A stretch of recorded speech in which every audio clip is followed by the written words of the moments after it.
Hi guys. So in this session I will discuss with you about this question, right? As you are seeing in the screen, the question says, which of the following is or are muscle from rotator cuff? So they are asking except, right? So all of the following are muscle from rotator cuff except. So this is a multiple option type where one or more of the options may be correct, right? So we have to find out from the options which one is not a muscle of rotator cuff. So as you understood already that our topic of discussion will be rotator cuff, right? So let's first discuss about rotator cuff and then we will move to the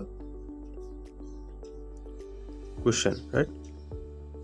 So this is our discussion, rotator cuff, right? So actually rotator cuff is also known as musculotendinous musculotendinous cuff, right? Rotator cuff also known as musculotendinous cuff. Now this is actually a fascial sheath, right? Fascial sheath, and it is formed by 4 muscles, right? So I will give the mnemonics as well. It is formed by 4 muscles, which we already studied, that the mnemonic is seats, right? What all muscles come under this mnemonic? So first one is subscapularis, and then supraspinatus, right? Then infraspinatus,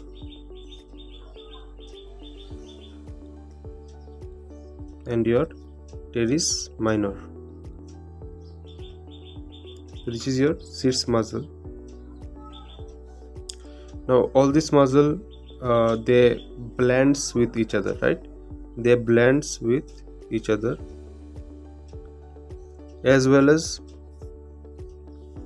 they also blend with the shoulder joint capsule. So they blends with each other as well as shoulder joint capsule, right? So by blending with the shoulder joint capsule, it actually, I can say, it strengthens and stabilizes. It strengthens and stabilizes shoulder joint. Strengthens and stabilizes shoulder joint, right? So if we see the diagram of the rotator cuff, then we can understand it better, and we will never forget this topic, right? So I am drawing the diagram of rotator cuff, right? So imagine it to be the glenoid cavity.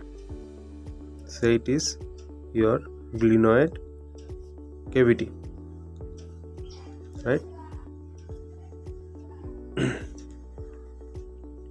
Now the next I am drawing is your glenoid labrum, right? That surrounds the glenoid cavity. So this is your glenoid labrum, correct? Right. Now I will be drawing the capsule. Let's take this one. So I am drawing your capsule, right?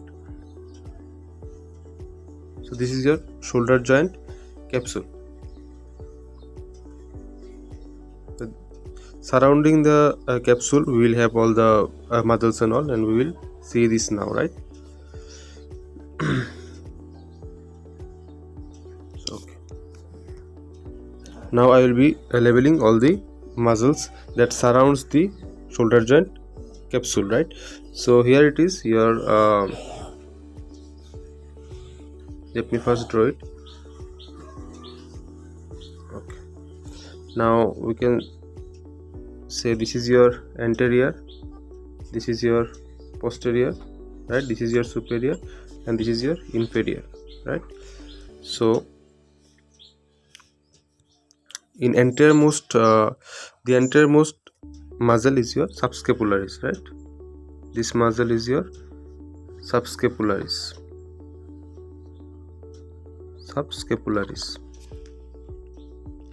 The superiormost is your supraspinatus, right? Then in your posterior aspect of the capsule we have two muscles. This is your infraspinatus and this one is your teres minor. So these are your four muscles, right? Now as you can clearly see,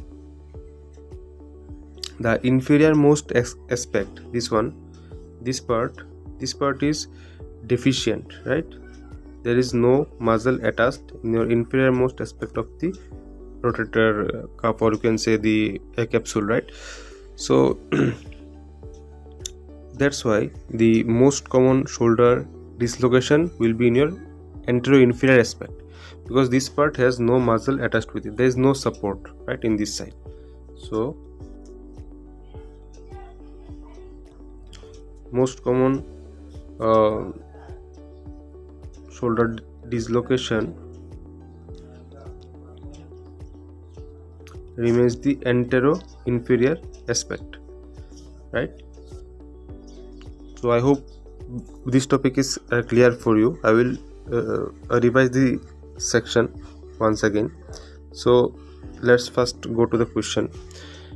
So here mentioned that which of the muscles are from rotator cuff except, means we have to exclude the option which is not a part of rotator cuff. Teres minor is a part, right? Teres major is not a part, right? So this option will be the correct option, that this is not a part of the teres major, is not a part of the rotator cuff. Teres minor is a part, we saw. Subscapularis, yes. Supraspinatus, yes. Infraspinatus, yes. So all the remaining four muscles are a part of the rotator cuff. Why I take multiple choice questions is because I think that with one such question you can grasp the entire topic, right? So that's why I prefer multiple choice type questions, right?